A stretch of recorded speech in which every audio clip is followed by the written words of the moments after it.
জানা যাক গলব্লাডার পাথরের কি কি উপসর্গ। অনেকটা নিজেরা জানলে অনেক সচেতনতা বেড়ে যাবে। গলব্লাডার পাথরের প্রধান এবং প্রাথমিক উপসর্গ হচ্ছে ব্যথা। এই ব্যথাটা পেটের ডান দিকে, ওপর পেটে তীব্র ব্যথা হতে পারে, মাঝখানেও হতে পারে, অনেকের পিঠের দিকে ব্যথা যায় অথবা ডান কাঁধেও ব্যথা যেতে পারে।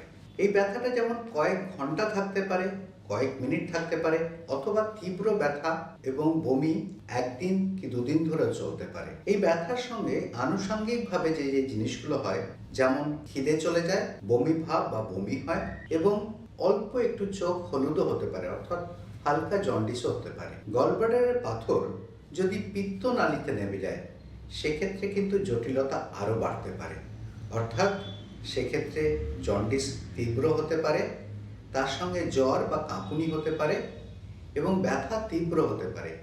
এটাকে আমরা কোলাঞ্জাইটিস বা পিত্তনালীর প্রদাহ বলে থাকি। আরও নিচে যদি পাথর চলে যায় সেক্ষেত্রে প্যানক্রিয়াটাইটিসও হতে পারে। এটা গেল হঠাৎ করে ব্যথা হওয়ার মানে অ্যাকিউট সিচুয়েশন হতে পারে।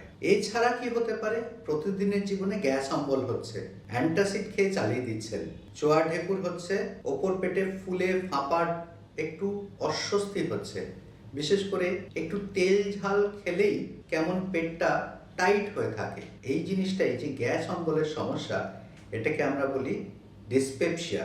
অর্থাৎ গলব্লাডারের পাথরের জন্য যে হজম যে সমস্যাটা তৈরি হয়, এটাও কিন্তু ঘরে ঘরে সমস্যা। অনেকেই এটাকে ঠিকমতো বুঝতে না পেরে দিনের পর দিন অ্যান্টাসিডের ভরসায় এটাকে চেপে রাখেন। তাই এই ধরনের সমস্যা হলে যে জিনিসগুলো বললাম, যদি পেট ফাঁপা, গলা জ্বালা, বুক জ্বালা, গ্যাস অম্বলের সমস্যা হয়, অথবা তীব্র ব্যথা অনুভূত হয়, অথবা জন্ডিস হয়, সেক্ষেত্রে ডাক্তারের কাছে আসতে পিছপা হবেন না। তাড়াতাড়ি ধরা পড়লে সব রোগই নিরাময়যোগ্য।